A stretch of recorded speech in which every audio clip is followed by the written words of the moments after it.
Hello everyone, how are you all? I hope you all are doing really great in your lives. So I'm back with another video for you all, and this time it is for class 8 and it is the second chapter of the civics portion, that is Ideals of our Constitution. But yes, before starting any particular chapter, we have a very small and a very nice prakriya that we follow, and वो है ज्ञान की प्रक्रिया। और आज का जो ज्ञान है, जो परम ज्ञान, वो ये है कि प्लीज़ यार अपना ख्याल रखो, अपनी फैमिली का ख्याल रखो। कोरोना बहुत ज़्यादा फैला हुआ है, so please sanitize your hands, wear mask wherever you go, और ट्राई करो कहीं जाना ही ना पड़े, कहीं ऐसी नौबत ही ना आए कि कहीं आप लोग को जाना पड़े, because you have to take care of your family, your friends, और सबसे पहले दूसरों का भी ख्याल करो। सो उनके लिए at least wear mask and sanitize your hand, use soaps regularly to just wash your hands and take care of yourselves. And yes, you all are very important. So मैंने हमेशा से सिखाया है, क्या सिखाया है कि you have to take yourself as a priority, in which the first thing that you have to do is self care. Okay, so let's get started with the chapter.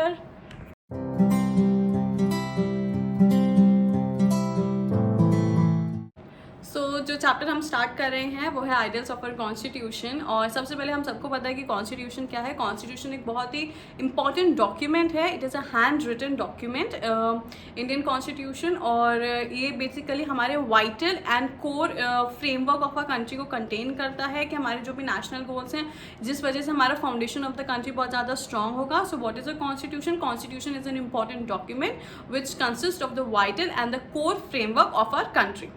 Okay, the topic, we'll go topic wise topic according to your book, and this is your book. Now don't say कि ma'am आप इधर उधर क्या देख रही हैं। So the first topic is says the constitution of India. हम सबको पता है एक कॉन्स्टिट्यूएंट असेंबली बैठी थी जैसे ही 1947 में हमें फ्रीडम मिला। फिर इनफैक्ट उससे पहले ही 9 दिसंबर 1946 को कॉन्स्टिट्यूएंट असेंबली बैठी थी, और उसने जो है अपनी वर्किंग स्टार्ट की थी, जिसके लिए हमारी कॉन्स्टिट्यूशन को बनने के लिए 2 years 11 months and 18 days लगे थे, और हमारी कॉन्स्टिट्यूशन बन के तैयार हो गई थी 26 नवंबर 1949 को। But because of the historical significance हमारा जो कॉन्स्टिट्यूशन को इम्प्लीमेंटेशन स्टार्ट हुआ था 26 जनवरी 1950। एक्चुअली हुआ क्या था, दिसंबर 1929 में इंडियन नेशनल कांग्रेस का एक सेशन हुआ था, लाहौर सेशन हुआ था 1929 में। तो उसमें डिसाइड किया गया था कि 26 जनवरी 1930 को जो है पूर्ण स्वराज या कंप्लीट इंडिपेंडेंस डे होगा, कंप्लीट इंडिपेंडेंस डे सेलिब्रेट किया जाएगा। तो इस वजह से 26 जनवरी 1950 को ये because of this historical significance, 26 January the day was selected, 1950 was selected for the implementation of the Constitution of India. So this is how the implementation of the Constitution of India started. Okay, ना coming to the few features of our constitution. Actually हमारे पास बहुत ही सारे features हैं, but इस book में, आपकी book में जो है 4 to 5 फीचर्स को एक्सप्लेन किया गया है, but nonetheless I will be keep on adding more content and more fun facts about the constitution of India. So सबसे पहले स्टार्ट करते हैं कि फंडामेंटल राइट्स के बारे में। आपकी कॉन्स्टिट्यूशन में फंडामेंटल राइट्स लिस्ट डाउन किए गए हैं, जिसमें से जो फंडामेंटल राइट्स है, for example right to equality है, राइट टू कॉन्स्टिट्यूशनल रेमेडीज़ है, कल्चरल एंड एजुकेशनल राइट्स हैं, राइट अगेंस्ट एक्सप्लॉयटेशन है। इस बुक में भी हम लोग आफ्टर फ्यू पॉइंट्स हम लोग एक एक फंडामेंटल राइट के बारे में बात करेंगे। सेकेंड आता है पार्लियामेंट्री सिस्टम ऑफ गवर्नमेंट। हमारे पास एक पार्लियामेंट है, हमारे पास पार्लियामेंट हाउस है, हमारे पास पार्लियामेंट है, हमारे पास लोकसभा, राज्यसभा है। तो हमारा जो पूरा सिस्टम है वो पार्लियामेंट्री फॉर्म ऑफ गवर्नमेंट, और ये पार्लियामेंट्री फॉर्म ऑफ गवर्नमेंट हमने ब्रिटिश कॉन्स्टिट्यूशन से अडॉप्ट किया हुआ है। Next we have a concept of single citizenship. Single citizenship का मतलब यह है कि हम सब इंडियंस हैं। जैसे फॉर एग्जांपल अगर मैं यूएसए की बात करूँ तो यूएसए में जो स्टेट होता है वहाँ की भी सिटीजनशिप लेनी पड़ती है, प्लस कंट्री की सिटीजनशिप तो होती ही है। तो हमारे पास ऐसा कोई कंसेप्ट ऑफ डुअल सिटीजनशिप नहीं है। We have a concept of single citizenship and that we all are Indians. Next comes the directive principles of state policy. Directive principles of state policy मतलब एक स्टेट को, एक राज्य को कौन कौन से प्रिंसिपल्स अडॉप्ट करने चाहिए, कौन कौन से ऐसे डायरेक्शंस होने चाहिए ताकि उसकी एक स्टेट एक वेलफेयर स्टेट बन जाए, ताकि उस स्टेट मतलब एक स्टेट्स के लिए बेसिकली ये डायरेक्शंस हैं कि कौन कौन से उनको प्रिंसिपल्स अडॉप्ट करने चाहिए ताकि जो लोग हैं, जो राज्य के लोग हैं, उन सबका उद्धार हो and everybody is happily living and prosper कर रहे हों वो। ठीक है। तो और हाँ, एक चीज़ हमेशा ध्यान रखना, डायरेक्टिव प्रिंसिपल्स और फंडामेंटल राइट्स में, फंडामेंटल राइट्स अगर आपकी कोई छीनने की कोशिश करता है आप डायरेक्टली हाई कोर्ट या सुप्रीम कोर्ट जा सकते हो, लेकिन डायरेक्टिव प्रिंसिपल्स में ऐसा कुछ होता है तो आप उसके पास जुडिशियल सेटअप नहीं है, आप हाई कोर्ट सुप्रीम कोर्ट नहीं जाओगे। क्लियर। ये बेसिकली कुछ डायरेक्शंस हैं, कुछ रूल्स हैं कि ऐसा होना चाहिए। कि अगर फॉर एग्जांपल एक क्लासरूम की बात करें तो उसके सबसे पहले डायरेक्शन यही है, डायरेक्टिव यही होता है कि वहाँ पे डिसिप्लिन होना चाहिए। तो कोई भी क्लास है तो discipline is an important thing, लेकिन अगर डिसिप्लिन नहीं होगा तो उसके लिए आप कहीं हायर अथॉरिटी ऑफ मैनेजमेंट के पास नहीं चले जाओगे या एजुकेशन मिनिस्टर के पास नहीं चले जाओगे कि क्लास, या कोर्ट्स नहीं जा पाओगे कि क्लास 8th में डिसिप्लिन नहीं था या क्लास 8th में डिसिप्लिन नहीं था। क्लियर। ओके, नाउ नेक्स्ट हम the 5 year plans and the fundamental duties. देखो 5 ईयर प्लान्स की कहानी मैं बताऊँ तो 5 ईयर प्लान्स, देखो जैसे कोई भी 5 ईयर प्लान्स ऐसे समझने की कोशिश करना, हमें मानो एग्जाम्स आने वाले होते हैं तो हम लोग थोड़ी बहुत प्लानिंग कर दें। चलो मुझे लगता है ये एग्जाम्पल बहुत बोरिंग हो जाएगा।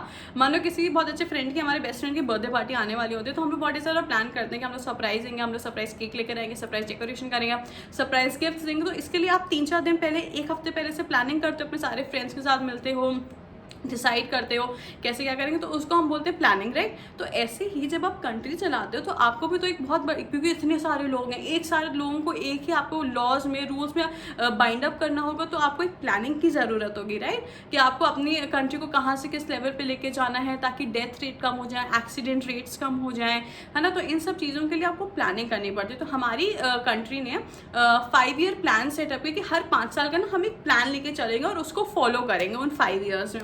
बट 2014 में ये जो 5 ईयर प्लान थे ये हट गया था और उसकी जगह नीति आयोग आ गया था, that is national integration for transforming India, जिसके CEO at present Amitabh Kant हैं और जो हेड है वो obviously prime minister Narendra Damodar Das Modi ji हैं, ठीक है।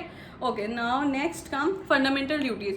हमारी कॉन्स्टिट्यूशन में अभी एट प्रेजेंट 11 फंडामेंटल ड्यूटीज़ हैं और ये फंडामेंटल ड्यूटीज़ जैसे फॉर एग्जांपल कि you have to respect your जितने भी नेशनल सिंबल्स हैं या नेशनल सॉन्ग है, जो नेशनल एंथम है, you have to respect that. आपको अपने बच्चों को, गार्जियंस को have to send their kids to the schools, जो 6 से 14 साल के बच्चे जो हैं उनको। तो इन सब तरीके की ड्यूटीज़ हैं जो हम आगे भी पढ़ेंगे। Okay, now coming to the topics. सबसे पहले आता है प्रियम्बल। प्रियम्बल जो है it is an introductory document which explains the goals of the government. अच्छा देखो, मैं एक छोटा सा एग्जांपल देती हूँ। हमारी बुक होती है, बुक में हमें जो है पहला जो पेज होता है, जैसे आपकी बुक है, आप जो फर्स्ट पेज खोलोगे तो वो कंटेंट पेज आता है। तो आपको कंटेंट पेज से क्या पता चलता है कि अच्छा हमारी बुक में ये सारे चैप्टर्स हैं, पता चलता है ना। एक छोटा सा आपको इंट्रोडक्शन से पता चल जाता है, अच्छा नेशनल मूवमेंट भी है, लाइफ इन रूरल एरियाज भी है, आइडियल्स ऑफ अ कॉन्स्टिट्यूशन भी, तो हमें थोड़ा थोड़ा चीज़ें पता चल जाती हैं, राइट। वैसे ही आपका जो प्रियम्बल है ये एक इंट्रोडक्टरी डॉक्यूमेंट है जिसमें आपको पता चलता है कि हमारी कॉन्स्टिट्यूशन में किन किन चीज़ों के बारे में बात की गई है। क्लियर। अगर आप पेज नंबर 213 में देखोगे तो उसमें जो है, we the people of India having solemnly resolved to constitute into India into a sovereign socialist secular democratic republic and to secure to all its citizens, ये पूरा प्रियम्बल दिया हुआ है। इसका फन फैक्ट ये है कि जो 2 वर्ड्स हैं सोशलिस्ट एंड सेक्युलर, ये आपकी कॉन्स्टिट्यूशन में 42nd अमेंडमेंट के बाद इस प्रियम्बल में ऐड किए गए थे। और प्रियम्बल में अभी तक केवल एक ही अमेंडमेंट हुआ है, एक ही चेंज हुआ है, वो है ये 2 वर्ड्स को ऐड करना, that was the socialist and the secular. Clear. Okay, now coming to the few basic terms. कुछ बेसिक टर्म्स हैं आपकी कॉन्स्टिट्यूशन में जिसको जानना और समझना हमारे लिए बहुत इंपॉर्टेंट है। सबसे पहला आता है सॉवरेन। सॉवरेनिटी का मतलब होता है तो freedom to govern oneself. अब इसका सिंपल सा मतलब ये है कि आपकी कंट्री जो भी रूल्स एंड रेगुलेशंस बनाना चाहती है वो बना सकती है, जिस भी तरीके से इंप्लीमेंट कराना चाहती है करा सकती है, ये आपका डिसीजन होगा। इस पर कोई भी एक्सटर्नल कंट्रोल नहीं होगा। एक्सटर्नल कंट्रोल वर्ड क्यों ऐड किया गया? क्योंकि हम पे जो है ब्रिटिशर्स ने रूल किया था, Britishers was an external entity थे ना, हमारे लिए तो वो एक्सटर्नल ही थे। तो इसलिए now we are free and nobody can govern ourself except if we want to govern our own self. हमारे अलावा कोई भी हमें गवर्न नहीं करेगा, there will be no external control. Clear. Okay, coming to the next, it is socialism. Socialism means that everyone must enjoy the social and the economic equality. ऐसा नहीं होना चाहिए कि कुछ social groups को अलग कर दिया जाए कि नहीं कुछ केवल ये rules केवल एक ही particular society के लिए आए, ऐसा कुछ नहीं होगा, ठीक है।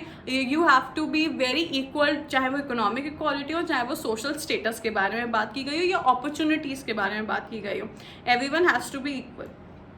Next, सेक्युलरिज्म का मतलब होता है कि किसी भी स्टेट का कोई पर्टिकुलर रिलीजन नहीं होगा। ऐसा नहीं बोला जाएगा कि यूपी में केवल और केवल हिंदुइज्म फॉलो होगा, ठीक है, या हैदराबाद में केवल और केवल इस्लाम फॉलो होगा, ऐसा कुछ भी नहीं है, या पंजाब में केवल और केवल सिखिज्म फॉलो होगा। नो, ऐसा कोई भी नहीं है। We India is a very secular state. इसका मतलब ये है कि no state will have no particular religion. आप कोई भी रिलीजन नहीं फॉलो करोगे, वो एक इंसान की पर्सनल चॉइस है कि वो किस रिलीजन में बॉर्न हुआ है, किसको वो फॉलो करना चाहता है, ठीक है। But as a state, as a country, you cannot do that. Clear? अब जैसे फॉर एग्जाम्पल मानो कहीं पे कोई बड़ी त्रासदी हो गई, मानो कहीं अर्थक्वेक आ गया, तो ऐसा नहीं बोला जाएगा कि केवल और केवल सिखिज्म के ही लोगों को बचाया जाएगा। नहीं, ऐसा कुछ नहीं होगा। या जो पुलिस फोर्स आएगी या जो CRPF वगैरह या जो भी आएगा आपकी हेल्प करने के लिए, उनको ये नहीं बोला जाएगा कि आप केवल एक ही पर्टिकुलर रिलीजन को बचाओगे, ऐसा कुछ नहीं होगा, ठीक है। Everyone's life is very important, और किसी भी रिलीजन से पहले जो इंपॉर्टेंट चीज़ आती है वो आती है humanity, so follow that. Okay, next जो टॉपिक है आपकी बुक में, इट कम्स डेमोक्रेसी। देखो, democracy is the core of the Indian constitution, ठीक है। तो इसका मतलब अब डेमोक्रेसी इज सिंपल सा मतलब है the government of the people, the government by the people and the government for the people. Clear? इसका अगर मैं आपके इस बुक के अकॉर्डिंग जाऊँ तो democracy is one of the most important features. It refers to the government wherein people have the power to vote and elect their representative. देखो, जो सबसे बड़ी पावर होती है पार्लियामेंट्री फॉर्म ऑफ गवर्नमेंट में, या जैसे India is a democratic Republic, वो होती है लोगों के हाथ में, सिटीजन्स के हाथ में। एंड आपको पता है यूनिवर्सल अडल्ट सफरेज या यूनिवर्सल अडल्ट फ्रेंचाइज फॉलो किया जाता है, which means the citizens above the age of 18 sorry the citizens above the age of 18 have to come and use their right to vote. So yes, democracy का मतलब है the government को जब आपके citizen, when the citizens have the power of voting to elect their government. Okay ना, it comes a federalism. देखो, federal form of government का simple सा मतलब ये है कि इंडिया में दो लेवल पे गवर्नमेंट चलती है। एक सेंटर होता है, एक स्टेट होता है, राइट। जब हम सेंटर की बात करते हैं तो we talk about the president, we talk about the prime minister. जब हम स्टेट गवर्नमेंट्स की बात करते हैं, we talk about the chief minister and we talk about the governor, right. तो इन 2 लेवल्स पे गवर्नमेंट चलती है, और कुछ सब्जेक्ट्स होते हैं जो दोनों में डिवाइड किए गए हैं 3 लिस्ट में, that is the union list, state list and the concurrent list. Fun fact, जो कॉन्करेंट लिस्ट है ये हमने ऑस्ट्रेलियन कॉन्स्टिट्यूशन से लिया हुआ है। क्लियर? हाँ, जो यूनियन लिस्ट है उसमें केवल सेंट्रल गवर्नमेंट काम करेगा।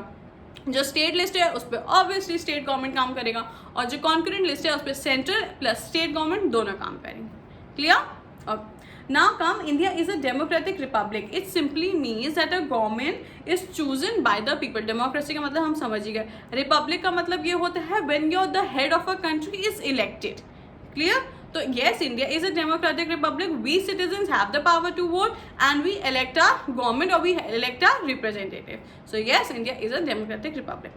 Now there are 4 terms that we need to know. First is justice. We all know that whatever is going wrong, we have to make it right. And every one will have it's his और हर due. जो गलत करेगा उसे उस हिसाब की punishment मिलेगी। Then it is liberty. Liberty is synonymous to freedom, that you have the freedom to do anything but in you don't have to be wrong, or you don't have to do anything wrong which may hurt the core of the country or may hurt the other citizens. Okay, so you have to take care. जैसे एक छोटा सा example देती हूँ कि बोलने का हक है, बकवास करने का हक नहीं है, ठीक है। You have your freedom of speech but you don't have the freedom to say anything rubbish or anything rubbish. Clear? So बोलने का हक है, बकवास करने का हक नहीं है. Remember this. Equality. Equality means that all the people are equal in front of law and should be treated equally instead of any sort of discrimination. Fraternity includes the spirit of brotherhood. We all should have the spirit of brotherhood. और वो वाला भाईचारा नहीं जो exams के time पे आता है कि भाई क्वेश्चन नंबर 2 का फर्स्ट बता दे, ऐसा वाला भाईचारा नहीं, ह्यूमैनिटी वाला भाईचारा. Okay, so we'll be talking about the fundamental rights in my next video. It's a bit long chapter, so I'll be making 2 or 3 parts of it. So yeah, take care of yourselves. I'm winding it up over here. We'll be talking about fundamental rights in my next video. Please take care of yourselves. Please wear the mask, keep sanitizing your hands, and love yourself, love your family, take care of everyone. And yes, I'll be meeting in my next video. Till then, stay safe, take care.